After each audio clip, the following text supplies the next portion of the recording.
Hello, hello, hello. I'm Nicole and I'm just keeping it real. I wrote this book, Love, Money, Sex, and Healing. So, from writing this book, Love, Money, Sex, and Healing, I just want to give you an idea about this book.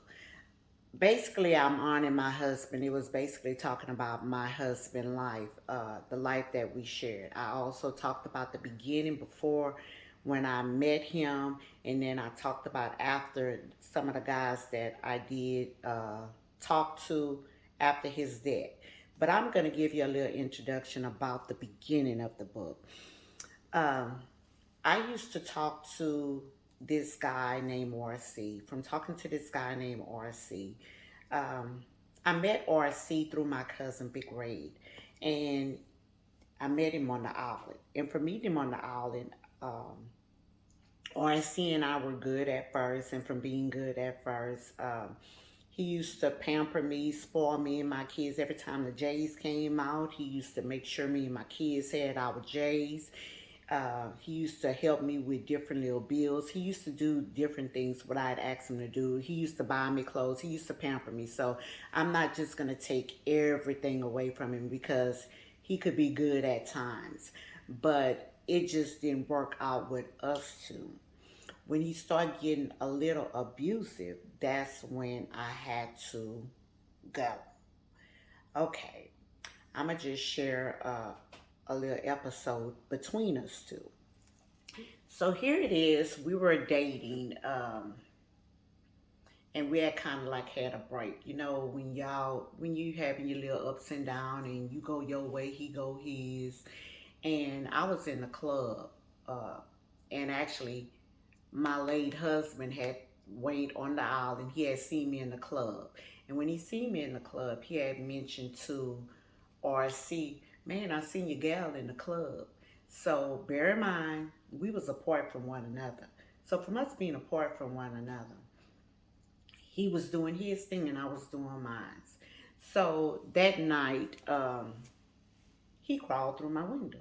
And from crawling through my window, when he crawled through my window, I was asleep. And he was fighting me while I was asleep. From fighting me while I was asleep, I actually got away and I started running. There go the gun. He started shooting at me. So I was hiding between cars. I was like walking like a dove. The only thing that I wasn't doing was quacking because I was so scared. And I was praying and I asked God, I said, God, if you remove him out of my life, I will keep him out of my life. God, just please protect me because I have kids to raise. So basically, when you start seeing red flags, sometimes it's meant for you to go and it's time for you to go because a lot of time we have our children and we not thinking about our kids. I was thinking about my kids because I wanted to be there for my children. So I asked God to remove him out of my life, and whenever he remove him out of my life, I am not going back. No way, no how. And I started seeing red flags, but I kind of had ignored because it was another episode once before. He didn't want me talking to certain people. He didn't really want me talking to guys. And my thing of it is, nobody's not going to control me because I am grown. And I was talking to this guy he didn't really want me to talk to. And it was just friends. Hello, how you doing? And I spoke. And then before you know it, RC went shot out all four of my tires. So that was a red flag right there.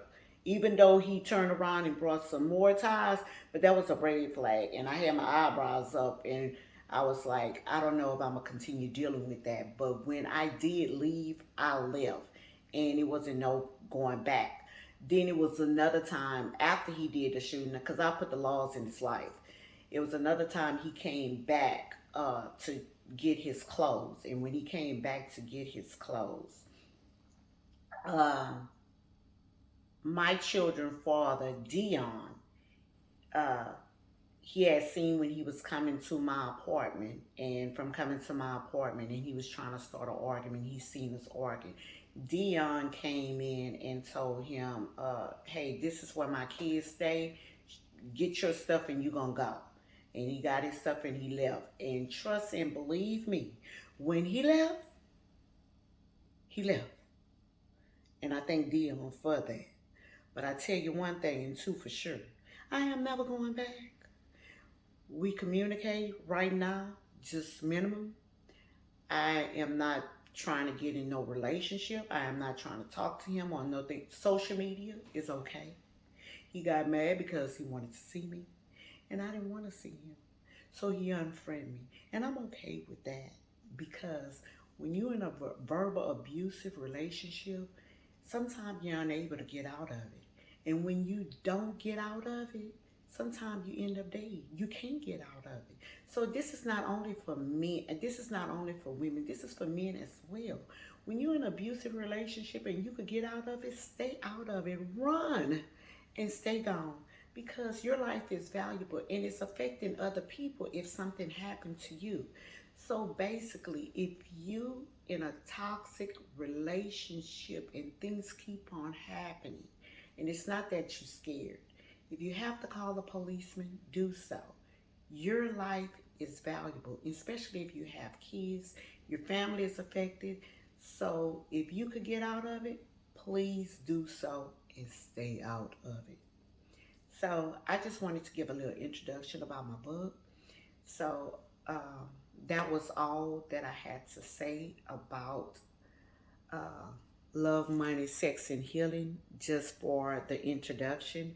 And I'm Nicole, and I'm just keeping it real. All right, bye.